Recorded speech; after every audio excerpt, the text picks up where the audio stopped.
like a wave over the tables and chairs. I don't care, though. I have my target in sight and one thing on my mind. Her. And next to her, he looks shell-shocked, a little worried, and a lot ticked off. But he also looks like he's a pansy who can't stand up for himself, so I, on the other hand, am not worried. Not one bit, because I can hold my own. Again, I don't care. It's not cocky, it's having self-confidence and knowing who I am.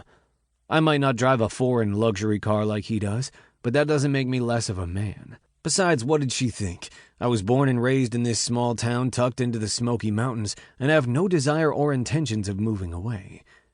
She did, but yet wanted to hold her wedding here, probably to show everyone that she'd moved on.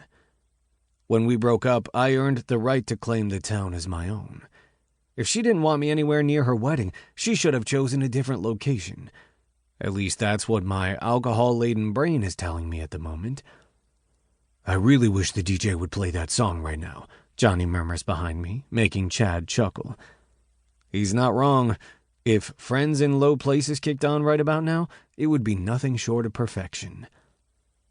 Hannah stands from her chair, her veil trailing down her back and over her shoulders. I always knew she'd make a beautiful bride, and I wasn't wrong. I'm man enough to admit that. However, it doesn't deter me from my plan. My brilliant fucking plan. Hannah's husband reaches up and grabs her hand, shaking his head. She looks from him to me before she sits back down. Damn, I wish I had one more beer. Some extra liquid courage never hurt anyone. Well, that's not exactly a true statement. Johnny, Chad, and I take a step forward.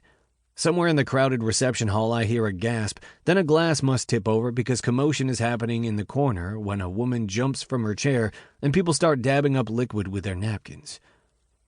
4 more steps, around a table of late 20-somethings who seem to be relishing in whatever is about to go down. Must be his friends, because I don't recognize them as any of Hannah's, but they do look entertained. In fact, a few of them are snickering and settling into their chairs like they're ready for a show. I make brief eye contact with one of Hannah's bridesmaids, Katie, who has her lips pressed together and is clearly trying to stop herself from laughing. It's definitely not working, though. She's seconds away from losing it if the shake in her shoulders is anything to go by. Interesting. Maybe Katie is Team Brody after all. I just assumed that after our breakup, all her friends would be on her side. Now, though, I'm not so sure. To test my theory, I shoot her a wink, which makes her eyes widen and a little giggle to escape that she quickly covers up with her hand covering her mouth. Or tries to, anyway. Oh yeah, she's on my side. All the more reason to go through with my plan.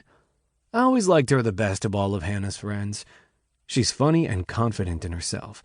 We always got along really well, and I honestly always wondered how Katie and Hannah had remained friends for so long. They have very little in common, and didn't meet until Katie moved here junior year. Hannah and I weren't dating in high school, but they became friends quickly. I make my way through the rest of the tables and plant my feet in front of the head table. I watch as Hannah stares at me with curiosity, taking a sip of champagne and setting her glass back down, pretending to be cool and collected. But I know her. She's anything but. In fact, she's probably shaking with nerves right now. Behind me, Johnny says, "Sup, Hannah?" I can picture him giving her a single chin nod to drive home his point of not giving a shit whether this is appropriate or not. Chad clears his throat and says simply, "Hannah?" "Boys." Next to her, her pussy of a now husband finally speaks up.